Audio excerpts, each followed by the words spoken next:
जैसे शरीर के लिए हर खाना हर व्यक्ति को सूट नहीं करता है। कुछ खाने ऐसे होते हैं जो किसी व्यक्ति को सूट करते हैं, लेकिन वही खाने दूसरे व्यक्ति को सूट नहीं करते हैं, उसकी तबीयत खराब हो जाती है। इसी प्रकार से कुछ विचार, कुछ बातें ऐसी हैं जिनको बार बार सुनने से हर एक के माइंड पर अलग अलग असर पड़ता है। जो व्यक्ति जिस प्रोफेशन में है उससे संबंधित बातें सुने और करे तो उसको एक गुड फीलिंग आती है, या फिर प्रोफेशन के अलावा जो हॉबी है किसी भी व्यक्ति की, तो उस हॉबी से संबंधित बातें सुने और उन पर डिस्कस करे और दूसरों को बताए तो भी गुड फीलिंग आती है। लेकिन किसी व्यक्ति की ना तो कोई हॉबी है ना उसका प्रोफेशन है,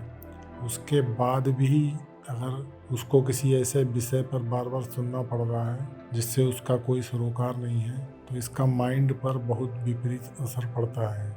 जैसे कि आपकी मोटरसाइकिल या स्कूटर जो है पेट्रोल से चलता है, उसकी बजाय अगर मिट्टी का तेल डाल के चलाइए तो इंजन पर लोड पड़ेगा, इंजन खराब हो जाएगा। या जो व्यक्ति को कुछ विशेष खाद्य पदार्थ सूट नहीं करते हैं, लेकिन अगर वो वैसे खाने खाए तो उसका पेट खराब हो जाएगा। तो उदाहरण के लिए,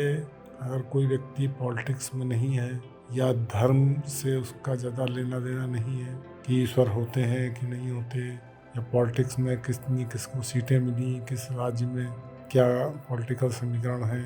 या हिंदू मुस्लिम में झगड़े हो रहे हैं तो क्यों हो रहे हैं, क्या कारण है, कौन सही है कौन गलत है। तो यदि कोई व्यक्ति पॉलिटिकल नेचर का नहीं है, उसका इन सब बातों से मतलब नहीं है, और फिर भी वो इस तरीके के वीडियो निरंतर देख रहा है,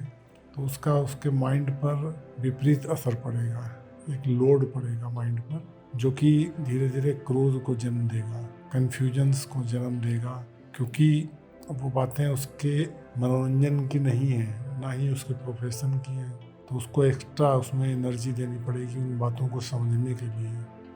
तो अब व्यक्ति को बचना चाहिए, यदि उसके प्रोफेशन या उसकी हॉबी से संबंधित बातें नहीं हैं तो उन बातों में ज़्यादा नहीं पढ़ना चाहिए, ना ही उन बातों की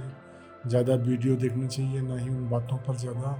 तर्क या बहस करनी चाहिए, ना ही उन बातों में ज़्यादा जिज्ञासा में पढ़ना चाहिए, क्योंकि ये सब बातें उसके रिएक्शन प्रोफाइल को ख़राब करेंगी। उसका मूड अक्सर ख़राब रहेगा, उसको क्रोध आएगा, और जब वो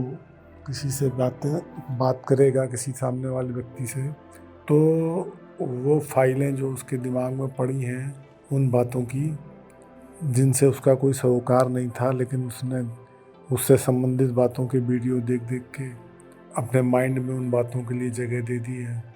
तो उन फाइलों से जो उसकी माइंड में पड़ी हुई हैं, उसके माइंड में कुछ ऐसे पैचेज हो जाएंगे कि जो क्रोध को जन्म देंगे, क्योंकि माइंड हमेशा उन बातों को सुलझाने के लिए प्रयासरत रहेगा कि आखिर ऐसा क्यों है। और चूंकि वो बातें उसका विषय नहीं है तो उसको समझ में आएंगी नहीं डीपली, तो हमेशा कन्फ्यूजन बने रहेंगे, और ये कन्फ्यूजन एक हल्का क्रोध और गलत इमोशंस क्रिएट करेंगे। इसलिए अपने रिएक्शन प्रोफाइल को अच्छा बनाने के लिए आप या तो अपने प्रोफेशन से संबंधित ज्ञान को हासिल करिए और उसी की चर्चा करिए, या जिस चीज़ में आपका मन लगता हो, जो आपकी हॉबी हो, उससे संबंधित बातें करिए, उनको सुनिए, उनको दूसरों को बताइए, और उन बातों में मत पड़िए जो ना आपकी हॉबी है ना आपका प्रोफेशन है। वो केवल आपका रिएक्शन प्रोफाइल को ख़राब करेंगी। क्योंकि आप भी जानते होंगे कि आपके मोबाइल में अगर बेकार के 2-4 ऐप पड़े हुए हैं जिनका कोई काम नहीं है, लेकिन वो जगह तो घेरे हुए हैं मोबाइल का, स्टोरेज और रैम वगैरह, प्रोसेसर की स्पीड कम करेंगे। तो ऐसे ही हमारे माइंड में जो बेकार की बातें माइंड में पड़ी हुई हैं, जिनका कि हमको कोई ना प्रोफेशन में फ़ायदा है ना मेरी वो हॉबी है, तो उन बातों में नहीं पढ़ना है, अपने माइंड में उन बातों को ना रखना है, ना उन बातों से संबंधित ज़्यादा वीडियो देखने हैं।